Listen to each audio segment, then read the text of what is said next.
एक समय था जब चारों ओर अंधेरा ही अंधेरा था।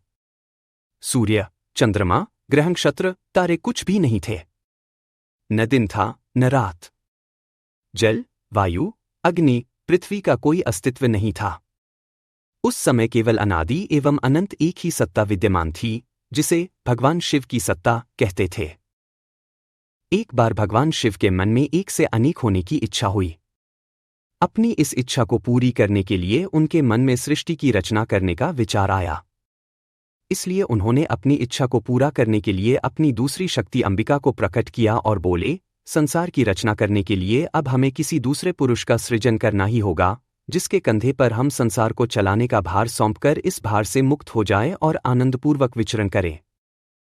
इतना कहकर भगवान शिव अंबिका के साथ एकाकार हो गए और बाएं अंग के 10वें हिस्से पर अमृतल लगा लिया। तब एक अलौकिक पुरुष की उत्पत्ति हुई, जिसका सौंदर्य अनुपम था। उसके 4 हाथ थे। एक हाथ में शंख, दूसरे में चक्र, तीसरे में गदा तथा चौथे में पद्म सुशोभित हो रहा था। इस अलौकिक पुरुष को भगवान शिव ने विष्णु का नाम देकर कठिन तपस्या करने की आज्ञा दी और कहा, हे पुत्र, सारे संसार को चलाने का भार मैं तुम्हें सौंपता हूं।